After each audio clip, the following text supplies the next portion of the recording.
Friends எல்லாருக்கும் வணக்கம். இன்றைக்கி நம்ம நிக்கிஸ் கிச்சனில் நம்ம எல்லாத்தோட ஃபேவரட் உருளைக்கிழங்கு வறுவல் எப்படி பண்ணுறதுன்னு பார்க்கலாம். இதுக்கு முன்னாடி நம்ம சேனலில் உருளைக்கிழங்கு வறுவல் ரெசிபி அப்லோட் பண்ணியிருக்கிறேன். ஆனால் அது வந்து வெங்காயம் தக்காளி வச்சு பண்ணுறது, மசாலாலாம் சேர்த்து. பட் இன்றைக்கி செய்ய போகிற இந்த உருளைக்கிழங்கு வறுவல் பார்த்திங்கன்னா யார் வேணாலும் செய்கிற மாதிரி, அதாவது பேச்சுலர்ஸ்லேருந்து பிகினர்ஸ்லேருந்து யார் வேணாலும் குயிக்காக பண்ணுற மாதிரி ஒரு உருளைக்கிழங்கு வறுவல் without onion and tomato. Onion tomato இல்லாமல் சூப்பராக நல்லா டேஸ்ட்டாக நல்லா குயிக்காக எப்படி பண்ணுறது அப்படிங்கிறத பார்க்கலாம். வீடியோக்குள்ளே போகிறதுக்கு முன்னாடி நம்ம சேனல் நிக்கிஸ் கிச்சனை இன்னும் சப்ஸ்கிரைப் பண்ணாத நண்பர்கள் ப்ளீஸ் அந்த ரெட் கலர் சப்ஸ்கிரைப் பட்டனை கிளிக் பண்ணி சப்ஸ்கிரைப் பண்ணிக்கோங்க. கூடவே இருக்கிற பெல் சிம்பிளையும் மறக்காமல் கிளிக் பண்ணிக்கோங்க. இப்போ வாங்க எப்படி பண்ணுறதுன்னு பார்த்துடலாம். இந்த உருளைக்கிழங்கு வறுவல் பண்ணுறதுக்கு நான் இன்றைக்கி பார்த்திங்கன்னா இந்த மாதிரி மீடியம் சைஸில் இருக்கிற ஒரு 5 உருளைக்கிழங்கு எடுத்திருக்கேன். இதை ஃபஸ்ட்டு நம்ம தோலை சீவிடலாம்.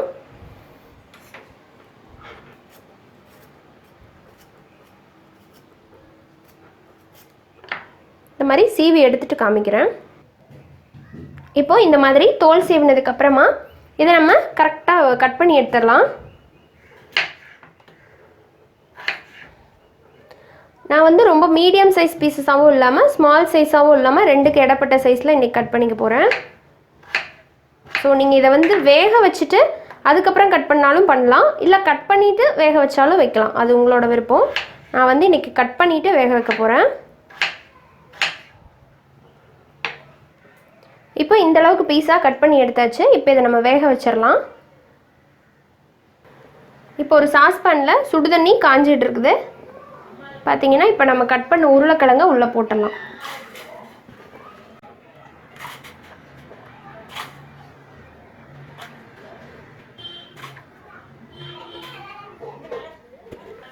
இப்போ இதில் தேவையான அளவுக்கு உப்பு சேர்த்துக்கலாம். கொஞ்சம் உப்பு வந்து நல்லா பிடிச்சி வேகும், அதனால இப்போ சேர்க்குறோம். சேர்த்துட்டு லைட்டாக இதை கலந்து விட்டுறலாம். கலந்து விட்டுட்டு மூடி போட்டுடலாம். இது வந்து கரெக்டாக ஒரு 75%, அதாவது 3/4 பதம் மட்டும் வெந்தால் போதும். அதிகமாக குலைவாக வேக வச்சிடாதீங்க, வறுவல் நல்லா இருக்காது. ஸோ 75% வேகட்டும், பார்க்கலாம். இப்போ உருளைக்கிழங்கு பார்த்திங்கன்னா நல்லா ஒரு 3/4 பதம் வெந்துருச்சு. இப்போ தண்ணியை வடிகட்டி வச்சுட்டு நம்ம வறுவல் பண்ண ஆரம்பிச்சிடலாம். இப்போ வறுவல் பண்ணுறதுக்கு ஒரு பேனில் 2லேருந்து 3 டீஸ்பூன் அளவுக்கு எண்ணெய் சேர்த்துக்கலாம். நான் வந்து கடலை எண்ணெய் யூஸ் பண்ணுறேன். ஸோ எண்ணெய் லைட்டாக சூடானதும் இதில் வந்து ஒரு 3லேருந்து 4 பல்லு பூண்டை வந்து இந்த மாதிரி நச்சு எடுத்துக்கலாம். அதை வந்து இப்போ சேர்த்துட்றேன். இதில் நம்ம வெங்காயம் தக்காளியெல்லாம் யூஸ் பண்ண போகிறதில்ல. ஆனால் இந்த வறுவல் வந்து அவ்வளோ ருசியாக இருக்குங்க. ஒரு டைம் செஞ்சு பாருங்கள். கூடவே வந்து கருவேப்பிலை, நல்ல வாசனைக்காக கருவேப்பிலை போட்டுடலாம். போட்டுட்டு இதை நல்லா வதக்குங்க. இந்த பூண்டு மட்டும்தான் இந்த வறுவலுக்கு அவ்வளோ ஃப்ளேவர் கொடுக்கும், சூப்பராக இருக்கும். ஸோ இதை லைட்டாக வதக்கிக்கலாம். நீங்கள் இதை வதக்கும் போதே அவ்வளோ வாசனையாக இருக்கும். ஸோ இதில் நம்ம வந்து ஒரு ஸ்பைஸ் பவுடர்ஸ் மட்டும்தான் ஆட் பண்ண போகிறோம். அதை வச்சு இந்த வறுவல் பண்ண போகிறோம். ரொம்ப குயிக்காகவும் பண்ணிடலாம், நல்லா டேஸ்ட்டாகவும் இருக்கும். வெரைட்டி ரைஸ் கூட, அப்புறமா தயிர் சாதத்தோட, நீங்கள் வந்து சாம்பார் சாதத்தோட, இது மாதிரி எது கூட வேணாலும் வச்சு சாப்பிட்லாம், ரொம்ப நல்லாயிருக்கும். இப்போ இது பாருங்கள், லைட்டாக செவந்துருச்சு இல்லைங்களா? இப்போ செவந்ததும் இதில் நம்ம வந்து பொடிகள்லாம் சேர்த்துடலாம். 1/4 டீஸ்பூனை விட கம்மியாக மஞ்சத்தூள், 1/2 டீஸ்பூன் மல்லித்தூள், 1/2 டீஸ்பூனை விட கொஞ்சம் அதிகமாக சேர்த்துருக்கேன். காரத்தை பொறுத்து நீங்கள் மிளகா பொடி போட்டுக்கலாம். நான் இதில் வந்து சாம்பார் தூள் சேர்க்குறேன். சாம்பார் தூள் அப்படி இல்லைன்னா குழம்பு மிளகாய் தூள், 2ல் ஏதாவது ஒன்று நீங்கள் போட்டுக்கலாம்.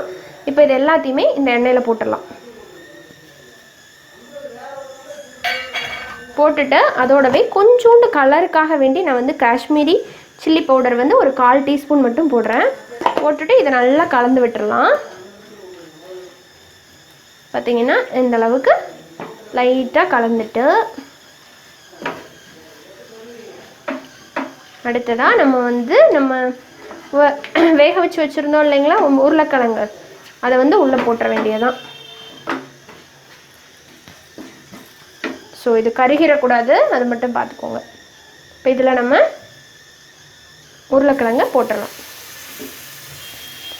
போட்டுட்டு நல்லா வந்து கலந்து விட்டுருங்க. ஸோ இந்த மசாலாலாம் இந்த உருளைக்கிழங்கு நல்லா கோட் ஆகிறது வரைக்கும் இதை நல்லா ஃப்ரை பண்ணிகிட்டே இருக்கலாம். இப்போ உப்பு கொஞ்சம் கம்மியாக இருக்கிற மாதிரி இருக்குது, ஸோ கொஞ்சம் போட்டுக்கலாம். போட்டுட்டு இது நல்லா ரோஸ்ட் ஆகிறது வரைக்கும் நல்லா இப்படி கலந்து விட்டுட்டே இருங்க. ஸோ இப்போ பாருங்கள், நல்லா நம்ம சேர்த்த மசாலா பொடியோட பச்சை வாசம்லாம் போயிட்டு உருளைக்கிழங்கு நல்லா ரோஸ்ட் ஆகி சூப்பராக நம்மளோட வறுவல் ரெடி. நான் முதவே சொன்ன மாதிரி இது எல்லா வகையான வெரைட்டி ரைஸ்க்கும் ரொம்ப நல்லாயிருக்கும். தயிர் சாதத்தோடு நீங்கள் வச்சு சாப்பிட்லாம், ரொம்ப டேஸ்ட்டாக இருக்கும். இதே போல் உருளைக்கிழங்கு வறுவலை ஒரு தடவை செஞ்சு பாருங்கள். செஞ்சு பார்த்துட்டு உங்களோட ஃபீட்பேக் அண்ட் கமெண்ட்ஸை மறக்காமல் என் கூட கமெண்ட் செக்ஷனில் ஷேர் பண்ணிக்கோங்க. இந்த வீடியோ உங்களுக்கு பிடிச்சிருந்ததுன்னா லைக் பண்ணுங்கள். யூஸ்ஃபுல்லாக இருக்குன்னு நினச்சிங்கன்னா ஃப்ரெண்ட்ஸ் அண்ட் ஃபேமிலியோட ஷேர் பண்ணுங்கள். இன்னொரு இன்ட்ரெஸ்டான அண்ட் ஹெல்த்தியான ரெசிபியோட உங்களை சீக்கிரமாக வந்து மீட் பண்ணுறேன். நன்றி, வணக்கம்.